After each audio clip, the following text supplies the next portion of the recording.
I've seen that you've carried a story on this, and especially those living in the States illegally and what it means for them. Clearly, there's a danger ahead. Well, I don't know how you describe danger ahead. We say we are all sovereign countries. The sovereign countries do things that are in the interest of their country. Yeah. I've been searching and I found some of the reasons why they are adding these 36 countries. At least we have 60 days to meet their demands. Right. And per additional information that I have seen, they have submitted or have had discussions with countries based on what they expect each country or why they want to put them on the ban. Yeah. So as I'm sitting, I'm sure in my mind that the Foreign Affairs Minister knows exactly why we are being added. Yeah. Some of the issues that they have, the memo says they are calling for immediate to address shortcomings in border control data and vetting systems, or risk-facing visa restrictions or outright bans. Some of the concerns are lack of a competent or cooperative government by some of the countries listed to produce reliable identity documents. Do you know what that means? I'll come back to them. Well. Some countries are not cooperative in facilitating the removal of its nationals from the United States who are ordered to be removed. Right. Nationals of the countries were involved in acts of terrorism in the United States or anti-Semitism and anti-American activities. The Department of State is committed to protecting their nation and its citizens. So let me come to the first one that I mentioned, lack of a competent or cooperative government by some of the countries listed to produce reliable identity documents. Right. The first ban that came, the US government released a long list of countries and the number of their citizens that are on ICE list for deportation. Right. In that list, the number of Ghanaians on that list to be deported is 3,228. You don't say. Yeah. The ICE list, as at the beginning of the year, in January when the US released it, 3,228 Ghanaians are on the ICE list to be deported. What this means is that there's people that are to be deported. Most of them, or many of them, have thrown away documentation as to who they are. But because they entered the country with visas and the rest, the US knows which countries' passports they use to enter the country. Right. So they are able to determine that these are the people who enter the US with Ghanaian passport. So they are Ghanaians. Right. Because a passport is issued to only citizens of a country. So if they are on ICE list and they are to be deported, they need documents that will enable them to travel back to Ghana. These documents are to be issued by Ghana to them because their passports are either expired or some of them don't actually have. But because they have their data, because they control their visa system, they know that this person came in with a Ghanaian passport. So they ask countries that produce document, what you call a travel document, either passport or travel document, for these people so that they can be deported back to the countries they came from, per their passport of travel. What this means is that Ghana is supposed to produce documents for these 3,288 people.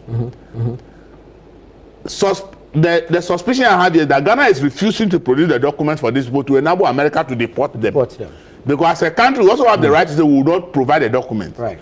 And by the UN convention, you can't deport anybody without a travel document. You can't send anybody to a country without a travel document. It's not a travel document determine which specific country the person is being sent to. So if Ghana refuses to provide the people documentation, what it means is that the US can't deport them. So the people are remaining in ICE detention and becoming crisis for the country. And I believe that is one reason why Ghana is on that list. I believe this is why we are on the list. And see, people will give the excuse that but many of those people may not be Ghanaians. The American doesn't know who is a Ghanaian or who is not a Ghanaian. Once you travel a Ghanaian passport, you are a Ghanaian. So if our passport system is so weak for nationals of other countries to access it and travel with it, the American doesn't know who is a Ghanaian, Burkina, Nigeria, or anything. What he knows is that you entered with a passport of Ghana. And passports are issued to citizens of the country. Only citizens of the country use a passport. So for them, it's the passport the person has entered the country with. So if the person entered America with a Ghanaian passport, whether it's another national who has come for Ghana, but the US can only deport that person to Ghana, because of that. And because the person's passport is expired, or the person has thrown it away, though their system show that the person came in with a Ghanaian passport, the person cannot return to Ghana without any paper in hand. Well. So Ghana government will be required to the foreign ministry, and the embassies in the US to provide these people with the necessary documentation, either a new passport or what they call a travel document to bring them back. And I believe Ghana is not doing this. That is why they are adding this to the travel ban. Very well. Very well. The second one is about the anti-Semitism and anti-American activities and terrorism. I don't believe that Ghana is being added to this terrorism, right. but I believe that anti-Semitism will may be added. What they call anti-Semitism is there are groups in the US that have been put on US national security list as groups that are doing everything possible to make America unstable. Okay. They said the intention of these groups in the US is to turn US into a chaotic state. That is what the security Institute of America have identified. And there are several groups that have identified. These groups most of the times are found participating in demonstrations. And they believe that those demonstrations are meant to destabilize the US. So for instance, when the Palestinian-Israeli war was going on, there were a lot of demonstrations on student school campuses in the US. We have 9,394 Ghanaians studying in various universities in the US. So in the event that any of these students participated in those demonstrations on university campuses, which the American government has described as anti-Semitism actions, because they believe that those organizing those demonstrations across university campuses are the very groups that they have labeled as anti-Semitism groups who wants to destabilize the US. America. So if a Ghanaian participated in this demonstration, what it will mean is that the person is part of the group that wants to destabilize America. You see, the demonstration will be the one everybody knows, but the security apparatus of the US, they know why people are doing this. So a Ghanaian student may innocently think that, oh, maybe I support the cause of the reason for this demonstration and participate in it. But then they don't know that there are undertones in it. And for participating in that demonstration, the Ghanaian students may be deemed as part of those who are trying to destabilize America. I have no information whether some Ghanaian students participated, but I'm saying that in terms of the anti-Semitism, in case any Ghanaian student took part in some of these demonstrations on school campuses, then they will be deemed as people who are participating in anti-Semitism. For me, really the reason, I think these are the two main reasons I think America is trying to do, because they want to deport the people who are on ICE lists out of the country, but they don't know which country to send them to because of the issues of documentation. So if Ghana is refusing to provide the documentation to them, then they are bringing the travel ban to force the government of Ghana to provide the documents to be able to deport these people. Between 2021 and 2024, 258 Ghanaians were deported from the US for various offenses such as criminal and other things, or overstay of their documentations. So we should understand that Ghana government needs to also consider some of these things. There are no reliable figures, but it's estimated that we may have between 30 to 50,000 Ghanaians who are living in the US illegally.